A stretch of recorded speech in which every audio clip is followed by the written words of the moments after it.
El Camino de Santiago francés. 10 monumentos que tienes que ver. Seguro que has oído hablar del Camino francés, que es la ruta del Camino de Santiago más conocida y transitada. En 1993 fue declarada por la UNESCO Patrimonio Mundial de la Humanidad, entre otras razones por los impresionantes monumentos que se pueden encontrar a lo largo del camino. En este vídeo te vamos a mostrar una selección de 10 monumentos que tienes que visitar a lo largo de esta ruta por las diferentes provincias que atraviesa, desde el pequeño pueblo navarro de Roncesvalles hasta el final del camino en Santiago de Compostela. Comenzamos con la Real Colegiata de Santa María, que está en el pequeño pueblo navarro de Roncesvalles, al inicio del Camino francés. Fue construida a principios del siglo XIII por el rey navarro Sancho VII el Fuerte para su enterramiento. Su estilo inicial fue gótico francés, aunque ha sufrido distintas restauraciones a lo largo de la historia. También en Navarra se encuentra el Puente de la Reina, mandado construir en el siglo XI por una reina de Navarra para facilitar el cruce del río Arga a los peregrinos que iban a Santiago. Se trata de una impresionante obra de ingeniería de estilo románico, con una longitud de 110 metros y 7 arcos. Ya en Aragón, en la provincia de Huesca, se encuentra el monasterio de San Juan de la Peña, mandado construir en el siglo XI por el rey navarro Sancho el Mayor, considerado el monasterio más importante del Aragón medieval. Durante 5 siglos sirvió de panteón real de los reyes de Aragón. De estilo románico, tiene un emplazamiento espectacular al amparo de una enorme roca que le confiere un carácter misterioso que combina historia, cultura y naturaleza. En la ciudad riojana de Nájera se encuentra el monasterio de Santa María la Real, construido en el siglo XI por el rey García Sánchez III de Pamplona y su esposa. El exterior del monasterio es una mezcla de diferentes estilos, entre ellos el gótico flamígero, renacentista y barroco. En el interior del monasterio se halla el Panteón Real de los Reyes del Reino Nájera-Pamplona, antecesor del Reino de Navarra durante los siglos X, XI y XII. Ya entrando en Castilla y León, nos encontramos con la Catedral de Burgos, imponente monumento de estilo gótico francés, cuya construcción se inicia en el siglo XIII, impulsada por Fernando III el Santo de Castilla, si bien se prolongó durante siglos, lo que le otorgó elementos renacentistas y barrocos. En su arquitectura destacan las torres de la fachada principal, que están coronadas por agujas afiligranadas, y la cúpula, considerada como la más bella de todo el Renacimiento español. También en Burgos, en las afueras de la ciudad, rodeado de una muralla almenada, se encuentra el monasterio de las Huelgas, fundado a principios del siglo XII por el rey de Castilla, Alfonso VIII, para albergar a monjas del Císter y ser un lugar de retiro para mujeres nobles y de la realeza. Combina distintos estilos arquitectónicos, desde el románico tardío hasta el gótico primitivo con influencia musulmana, mudéjar, en algunos elementos decorativos.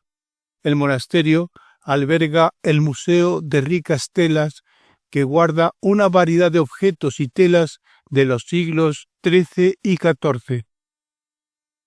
En la provincia de Palencia se encuentra la Colegiata de Santa María la Blanca, una imponente iglesia rural que debe su origen a una encomienda de la Orden del Temple para la protección de los peregrinos y caminantes.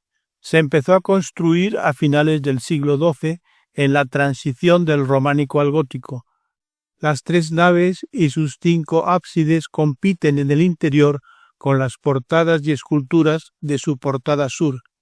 Sin embargo, hay un elemento que destaca entre todos: la imagen sentada de la Virgen Blanca, a quien el rey Alfonso X el Sabio dedicó parte de sus cánticas escritas en galaico-portugués en el siglo XIII.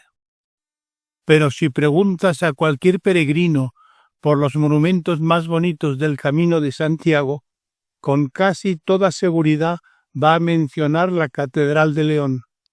Tanto es así que fue el primer edificio declarado monumento en España en el año 1844. Se la conoce como la Pulcra Leonina, que en latín significa la Bella Leonesa, debido a su extraordinaria belleza arquitectónica de estilo gótico clásico puro. Se empezó a construir a principios del siglo XIII, tardándose poco menos de un siglo para terminarla. En el interior es impresionante el conjunto de vidrieras góticas que cubren aproximadamente 1800 metros cuadrados, creando una atmósfera única, especialmente al amanecer o al atardecer. Pero en el Camino de Santiago no todos son arquitecturas románicas y góticas. En la ciudad leonesa de Astorga se encuentra el Palacio Episcopal, obra del genial arquitecto modernista catalán Antonio Gaudí. Construido a principios del siglo XX, mezcla elementos modernistas, neogóticos y medievales. Su diseño recuerda a un castillo de cuentos de hadas por sus torres puntiagudas y detalles ornamentales. Su interior alberga el Museo de los Caminos, dedicado a la historia del Camino de Santiago, con exposiciones de arte sacro, documentos históricos y objetos relacionados con la peregrinación.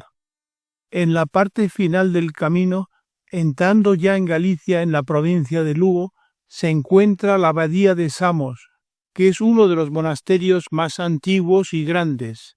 Se cree que fue fundado por los suevos en el siglo V. Ha estado ligado a la regla benedictina desde el siglo X. Combina diferentes estilos arquitectónicos debido a las diversas ampliaciones, destacando elementos románicos, góticos, renacentistas y barrocos. Posee el claustro del Padre Feijó, uno de los más grandes de España. Hasta aquí los 10 monumentos seleccionados. Pero, ¿no echas de menos alguno? Pues claro, la Catedral de Santiago, que es el destino final del camino. Levantada a principios del siglo XI por el rey Alfonso VI de Castilla, su interior románico contrasta con la imponente fachada barroca de la Plaza del Obradoiro. En tu visita a la catedral, no dejes de ver el Pórtico de la Gloria creado por el maestro Mateo, que es una de las joyas más importantes del arte románico europeo. Está compuesto por 3 arcos, el central que representa la gloria celestial, el izquierdo que representa el Antiguo Testamento y el derecho que representa el juicio final. Otra visita obligada es la tumba del apóstol Santiago, que se encuentra en una cripta bajo el altar mayor en una urna de plata. Y quizás puedas ver el Botafumeiro, un gigantesco incensario bañado en plata que se balancea por la nave central de la catedral en determinadas fechas especiales. Y ahora ya conoces algunos de los monumentos más importantes que puedes encontrar en el Camino de Santiago francés. Pero hay mucho más.